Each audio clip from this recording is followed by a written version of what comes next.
Our next speaker is Alex Glow. She's from Hackster.io. They have a booth here today as well if you haven't stopped by. They've got the best stickers here today. Alex creates tech unboxing videos and does interviews on open source electronics on Hackster. Her favorite projects are a laser-etched song that orbited the Earth and her companion core PCB for building companion bots. She has a couple called Archimedes, Fenrir, and more I haven't seen yet. She's currently building a directory of resources for people who want to build sustainable electronics. And she does Space Song Sunday on YouTube, where she sings a new song about space every week. Most weeks. Most weeks. It's occasional. So Alex has got a video presentation for us, and she's going to be doing a Q&A. Yeah! So I assumed it was a video presentation, but it sounds like most people are doing it live, so I'm going to do it live because it's more fun that way, I think. Let's do it live. But we're going to have some chaos. Not on purpose, that's just how it's going to be, but that's fine. So if you're curious, you can find all the tabs, the links that I'm going to be showing at this QR code. I'll show it again at the end, don't worry about it. I'll also put it on my Twitter, I'll show my social handles at the end, and you'll be able to find all this stuff because I think it's fascinating and deserves more attention. So, what is Hackster.io? We are an open source community, a community of open source hardware developers. So people sharing tutorials about all kinds of stuff. We've got cool news articles. We've got contests where you can win cool stuff, hardware to build with, as well as grand prizes. I do our videos, and we can look at some of those later maybe. But yeah, so I'm a person who didn't really come out of the tech community to start with. I did do first robotics in high school, which I love. Shout out to Team 677. And then I went to, then I went to college for human languages, and then I helped start this hackerspace in Ann Arbor, shout out to AHA, as well as helped, was a director at Noisebridge for a year, for whatever that's worth. It's an awesome space, but the point of being a director was to not seize power. And I've got a bunch of different projects, including companion bots, which I love to build, custom PCBs, wearable tech, sustainability projects, and what I call mind-altering gadgets, which are ways to use technology to help your brain work better without implanting stuff. That's very important. And I gave a talk a few years ago about graceful technology, and people wanted to hear more about it. So tech with grace, what do we mean by that? Balanced and fair technology, minimal and purposeful, smoothly integrated and accessible, positive and life-improving, and elegant, which might mean that the tech is invisible, but we'll get into that. So it will all become clear. First up, balanced and fair. This is basically sort of the opposite of what AI is right now. There is a really wonderful statement by Mathieu, I've forgotten his last name, but I heard this a few years ago and I had to go search it up. Machine learning is like money laundering for bias. It's a clean mathematical, isn't that so good? Mathematical apparatus that gives the status quo the aura of logical inevitability. The numbers don't lie. Basically, you can put bias in and get bias out, but it looks like it's not bias because it comes from a machine. So this creeps in no matter if, for example, Amazon built an AI tool that was supposed to help them with hiring. They stripped out all the identifying data that would like show that someone was a woman, but it still picked up on stuff like Wellesley is a woman's college, so if someone went to Wellesley, like they're less likely to get hired. So in the future, they're less likely to get hired. And they had to scrap that. Same with Word2Vect, which is something that Google trained on, I think it was Google Books texts. Google News texts, even worse. And it basically, they constructed this language model, this model of language, the way that words relate to each other. But what they found is that when they plugged in like, London is to England as blank is to Japan, it came out with Tokyo. But then like woman is to blank as man is to doctor, and it came out with homemaker, stuff like that. Not great. So in order to build actually good AI, so that we don't end up representing, like generating stuff without AI that replicates the existing biases that are already embedded in the model. Exactly. Yeah, but when you tell like DALL-E or something to generate a selfie with different types of people, it makes them all do the like selfie smile, which obviously they wouldn't actually like be doing. So a great resource for learning more about this is this documentary Coded Bias, which is by Shalini Kantaya and also Joy Bulawani, who also created the I always say this wrong, Algorithmic Justice League. I did it. Okay. So minimal and purposeful ways to decide whether or not to use particular types of technology. Just because we can doesn't mean we should, kind of thing. So for example, do you want your pacemaker to have Wi-Fi and Bluetooth? Maybe, maybe not. Do you want to be able to view, to look at the firmware that they're uploading with it? When there's an update, do you want to have to sign over consent? Do you want to be able to see what they're putting on there? Do you want to be able to review it for security risks, stuff like that? And if you can't do that, do you actually want that in your body? So building open source tools is, of course, huge for preventing stuff like that. Also, of course, when you have a piece of technology that's smart and convenient and magical, but it doesn't work on a large segment of the population, then you have problems, and it's not actually magic. This is all kind of obvious, but one of the concerns about how much tech to put in your project. So, for example, for voice control technology, there's a lot of voice assistants, smart voice assistants that run offline and that are privacy focused. So, for example, Pico Voice on microcontrollers, Raspy, which is a Raspberry Pi based offline voice assistant, and Mycroft and Pycroft, which is the Pi version of it. But it is a privacy focused voice assistant. So you can have the magic house, but with less risk.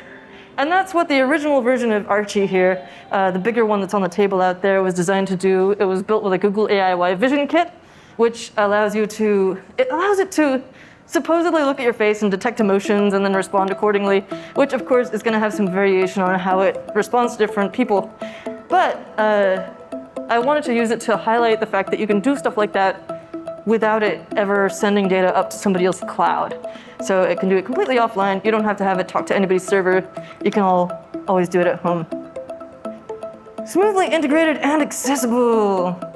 So there's a lot more accessibility now with AI. People have access to ChatGPT and stuff like that. But again, thinking about when we deploy this and the fact that it's not magic, it can actually have vast impacts if we deploy it when it's immature. So, for example, Amazon has been marketing its recognition software to different police departments, and that actually has actual impacts on people's lives, as well as, this stuff can have really deep impacts if it is deployed in the wrong context. And so much of this stuff is about context and how mature is it? Can you use it for just a project? Or is it ready for a product? Is it ready for the real world? Most of this stuff is obviously not.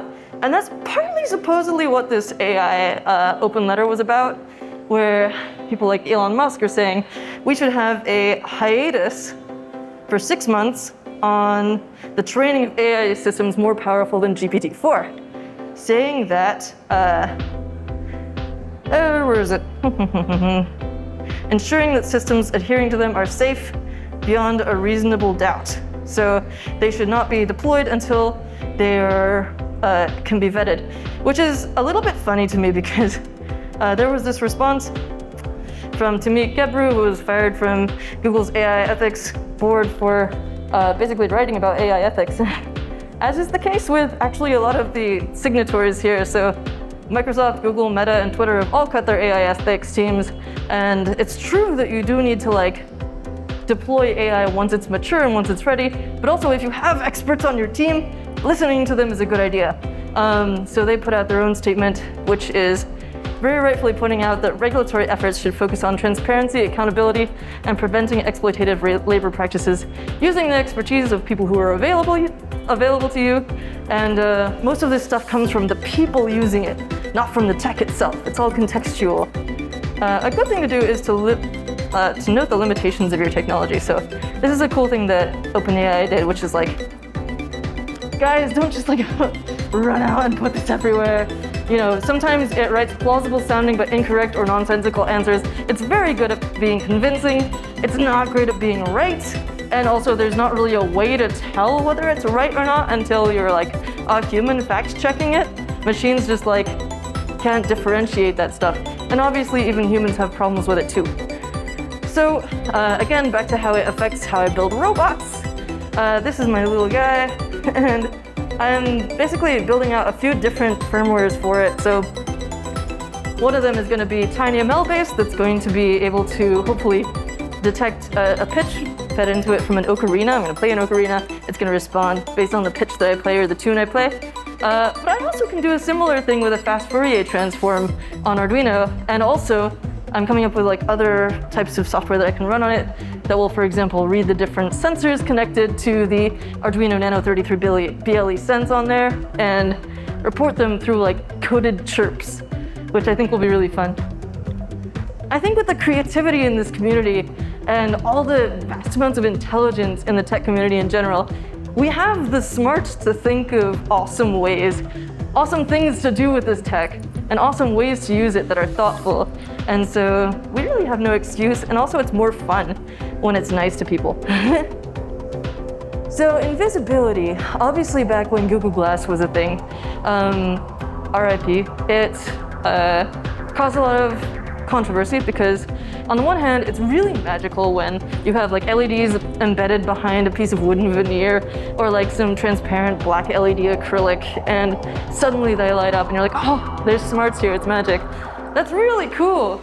But also, we gotta think about like whether or not we want it to be invisible. So there's stuff that comes up around consent, which is why I built this robot, which has an Arduino Nikla Vision in it, which looks at your, just looks out, it's got a camera on it, and then if you hold up a QR code, the consent QR code, then it'll take a photo. But if you don't hold up the consent QR code, then it won't take a photo. And I think making things obvious in that way, for example, having like a red LED to show that you're filming something, just giving feedback to everyone in the world about what your technology is doing, it is less magical, but it's also a lot better for everyone involved. And then finally, positive and life improving. Ideally, graceful or elegant technology should be good in the, in the overall sense as well. So one thing that I've been working on for a while, I don't have a recent picture, but it's a raccoon-themed therapy robot companion because I can't have pets at my house. And I consider this very much like a world good to have a little robot that I can like hug. And you can use it for astronauts, you can use it in, what do you call them? Residences for all kinds of people who can't have pets. And I think this is a great type of project. But that's not the only cool thing you can build. So I've been building this page called green-EE, which is, as it says, a directory of resources for building helpful electronics in a sustainable, ethical, and thoughtful way.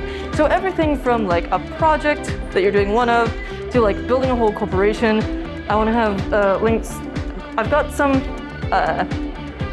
resources for every step of the process, and also a directory of project inspirations. So if you're like, I really love UAVs, or I really love machine learning, or I really love rover robots, there's all kinds of cool stuff you can build with that will actually like help the world and allow you to explore your passions while also building something that will help people out. And I think that's really cool. So I'm collecting as many examples of this as possible on here just for inspiration. That's about all I got for you. So I'm on Instagram, I'm on Mastodon, I am still on Twitter, I got LinkedIn, and you can follow me on Hackster to see what new weird projects I am publishing. And I would love it if you come and chat with me and ask me questions or share your own experiences and your concerns as you're building your own technology. Once again, all the links are up here. Thank you.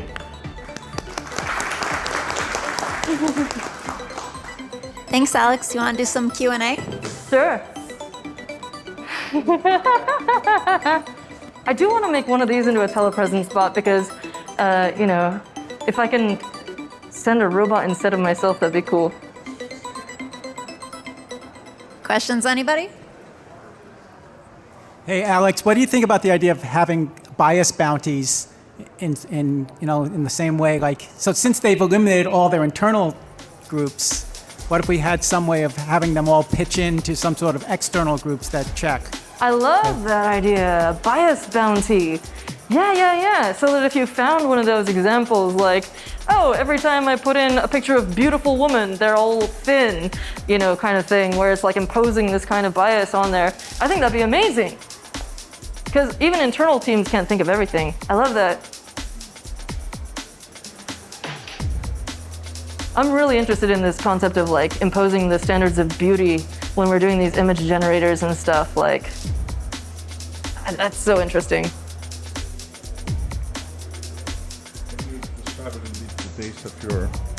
The base of your robot, what is hardware that you use? Yes, actually, this gives me a great excuse to talk about one of my favorite projects, the Companion Core, which is a PCB that I built to make it easier to build companion robots. It's got this skeleton design that I love, and basically it enables you to hook up. Slow down a bit and describe the first image. Oh yeah. So just describing the first image here, it'll help if I show this one first. So on the top of the board, we've got basically, this is the prototype, so it's not the actual PCB, but you've got a breadboard with a microcontroller plugged into it, in this case an Arduino Nano 33BLE Sense, and that's stuck onto this board, and it's connected to headers on the side that you can use to connect servos and things. What is the board on top that you have? It's an Arduino Nano 33BLE Arduino Sense. Nano. And the other one is This just a one. breadboard. This is it, right? Oh yes, that's a breadboard. And the one on top is? Arduino Nano. No. That's This one? Previous. What is this now? This is the Companion Core. This is the PCB that I built. This is you're doing. Yep. Okay. It's not an Arduino, so it talks to the Arduino basically. The Arduino sits on the breadboard and is connected to this. It's basically a breakout, like Okay, a fancy that's breakout. breaking out the signal of the Arduino. Yes, on and it top of allows you this. to power the servos independently of the Arduino, and also hook up things like speakers and stuff. But also it makes it easy for you to swap out different controllers if you wanted to switch to a Teensy, or you wanted to use this microcontroller across different projects, Okay, and then then swap it back in. say that I want to start a project with that. Where do I buy this? Oshpark. So oshpark.com. You can find the link at the top of the tutorial. Maybe not the top. Here we go.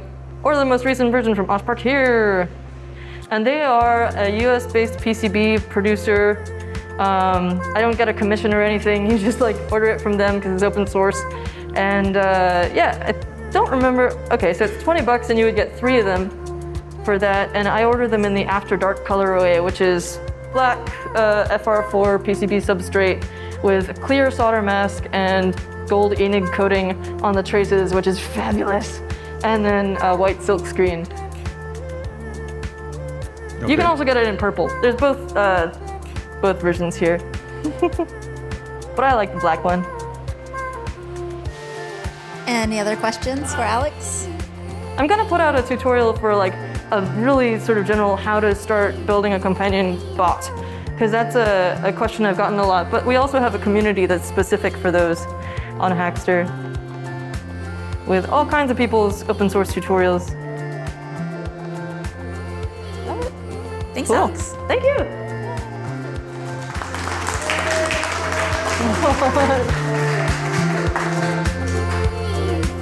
Thank you, guys. If you like this talk, you might also like reading a pop sci tech book called You Are a Thing and I Love You.